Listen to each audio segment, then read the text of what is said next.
জোর হাতে রিকোয়েস্ট করছি আমাদের মাননীয় প্রধান উপদেষ্টার কাছে এবং যত উপদেষ্টা আছেন তাদের কাছে, আপনারা আমাদের জন্য কি করেছেন?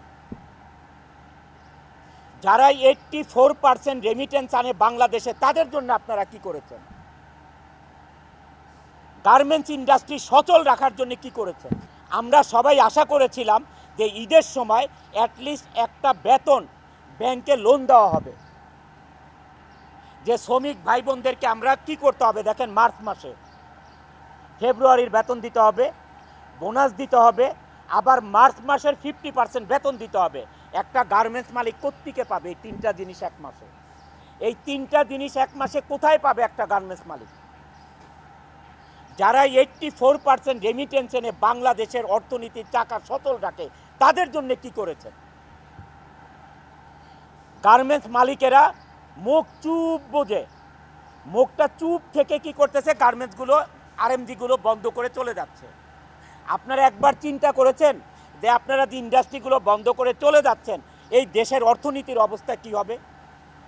এই দেশের কর্মসংস্থানের অবস্থা কি হবে?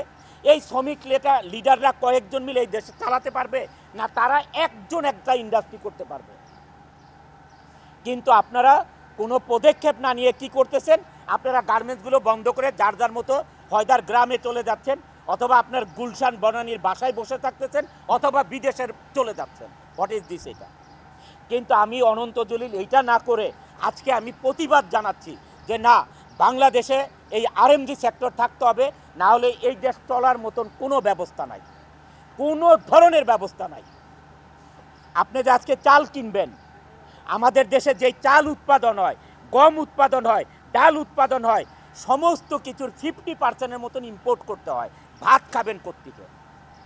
জীবনের সব আয়োজন এখানে একসাথে। ভাতটা খাবেন কোত্থেকে? গার্মেন্টসের ভাই বোনেরা, আপনারা বাজারে দিয়ে বাজার থেকে চাল কিনবেন, কোত্থেকে পাবেন আপনারা? এই চালটা পাবেন কোথায় আপনারা? এই চালটা ইম্পোর্টের, আর এটা ডলার ছাড়া ইম্পোর্ট করা যাবে না। বাংলাদেশের টাকা আজকে কোনো দেশ আপনার নিবে না এটা রপ্তানি করতে, আমদানি করতে। কাউকে আপনি টাকা দিলে নিবে না, ডলার দিতে হবে। তাহলে এই ডলার কোত্থেকে আসবে? আমাদের কৃষক ভাইরা যে আজকে ফসল ফলাবে, এই সার কোত্থেকে আসবে? এই দেশে সার কোত্থেকে আসবে? এই সার ইম্পোর্ট করে আনতে হবে, আর এই ইম্পোর্ট করতে হলে ডলার লাগবে। এই ডলার কারা এই ডলার কারা বাংলাদেশে আনে? এটা আনে গার্মেন্টস মালিকরা আনে, আর হচ্ছে রেমিটেন্স যোদ্ধারা 14% আনে, আর 84% আনে গার্মেন্টস মালিকরা। কিছুদিন আগে আমি শ্রমিক লিডারদেরকে বক্তৃতা দিতে শুনলাম যে বন্ধ ইন্ডাস্ট্রিগুলি খুলে দিতে হবে। আরে সে মালিক এখন কেন খুলে দিবে? এখন কেন গার্মেন্টস মালিকরা ইন্ডাস্ট্রি খুলে দিবে?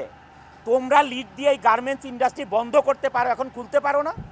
একটা ইন্ডাস্ট্রি বানাতে পারো না? বানায় তাদেরকে চাকরি দাও। একটা ইন্ডাস্ট্রি এরকম করে বানায় তাদেরকে চাকরি দাও না পারলে। এখন কেন গার্মেন্টস মালিকদেরকে খুলতে হবে এইসব বন্ধ ইন্ডাস্ট্রি? আজকে যদি আমি ইন্ডাস্ট্রি বন্ধ করে দিই, এখানে 12,000 লোক কাজ করে, নট 12,000, 12 লক্ষ লোক জড়িত এটার সাথে। এই গার্মেন্টস ইন্ডাস্ট্রির সাথে কি জড়িত না? ব্যাংক জড়িত, ইন্স্যুরেন্স জড়িত, মোবাইল কোম্পানি জড়িত, হাড়ি পাতিল থেকে কাপড় চোপড় বানানো, বাসা ভাড়া, প্রত্যেকটা জিনিস জড়িত এটার সাথে। কি জড়িত নাই গার্মেন্টস ইন্ডাস্ট্রির সাথে? বাংলাদেশে 84% রেমিটেন্স আছে শুধু আরএমজিতে। 13% 14% আসে হচ্ছে আমাদের রেমিটেন্স যোদ্ধাদের থেকে। সারা বাংলাদেশের এক্সপোর্ট থেকে 2% আসে, 2%। মিডিয়া ভাই ও বোনেরা, আমাদের শ্রমিক ভাই বোনেরা, এই দেশে আপনারা কি করে খাবেন?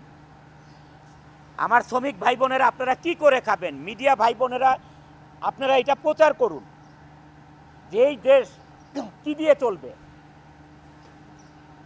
আমাদের প্রধান উপদেষ্টা জনাব ডক্টর ইউনূস সাহেব 12%, 13%, 14% রেমিটেন্স আসার কারণে বাংলাদেশে এই রেমিটেন্স যোদ্ধাদেরকে যেই সম্মান দিয়েছে, এয়ারপোর্টে আলাদা তাদের বাসস্থান করেছে যে তারা এসে রেস্ট করতে পারে, হোটেলের মতন করেছে, আত্মীয় স্বজন এসে থাকতে পারে, এয়ারপোর্টে তাদেরকে সার্ভিস দিতে হবে, এত ব্যবস্থা করেছে।